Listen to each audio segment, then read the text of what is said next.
Pangsanlibutang ulat.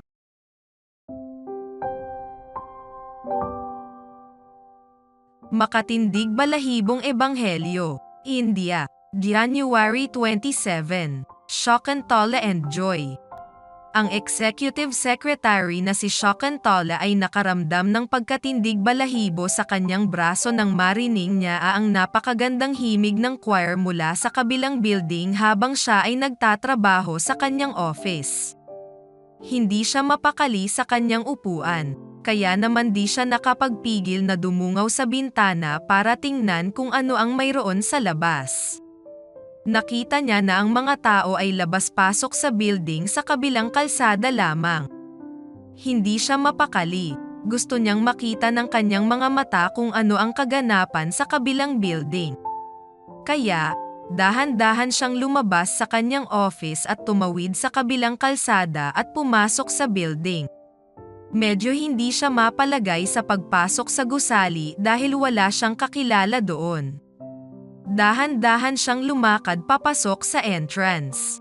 "Pwede ba akong pumasok at makinig sa ginagawa ninyo?" tanong niya sa isang nakatayo malapit sa entrance. "Pumasok ka, at maupo ka," magiliw na sagot ng lalaki. Umupo si Shakuntala at nagsimulang makinig. Ngunit tapos na ang pag-awit ng choir. Sa halip, isang lalaki ang kumakanta ng a cappella. Nang matapos ang pag-awit ng lalaki, nilapitan siya ni Shakuntala at nagtanong, "Nasaan na ang kanta na nagpatindig ng aking balahibo?" Nagulat ang lalaki. Ipinaliwanag ni Shakuntala na palagi siyang nakakarinig ng mga awitan mula sa kanyang office. Ilang Sabado na ang nakakaraan at tuwing Sabado lang niya ito naririnig. Kaya siya ay tumawid at pumasok para makinig ng kanta. Bumalik si Shakuntala sa simbahan ng mga sumunod na 2 Sabado. At nang muli niyang marinig ang kanta na nagpatindig ng kanyang balahibo ay tiningnan niya sa hymnal ang pamagat ng awit na ito. "The Old Rugged Cross" at ang "Be Still My Soul." Noong 3 Sabado, hindi lamang siya nakinig ng awitan, nakinig din siya ng sermon tungkol kay Jesus. Nang umuwi siya sa kanyang bahay, naisip niyang nagustuhan niya ang kanyang natutunan tungkol kay Jesus doon sa church. "Pero bakit marami akong mga larawan ng mga ibang Diyos dito sa aking bahay?" Kaya inalis niya lahat ang mga ibang larawan sa kanyang dingding. Patuloy siyang dumadalo sa simbahan tuwing araw ng Sabbath at patuloy siyang nakadarama ng pagtindig balahibo kapag nakikinig ng mga awit. Sa isang pagkakataon, inanyayahan siya ng pastor na isama niya ang kanyang pamilya sa simbahan. Sumagot si Shakuntala, "Opo, pastor, darating po sila ngayon." Kaya naunang dumating si Joy na kanyang anak at kasunod na rin ang kanyang mga apo. Maging ang kanilang kasambahay ay naging interesado na din na dumalo.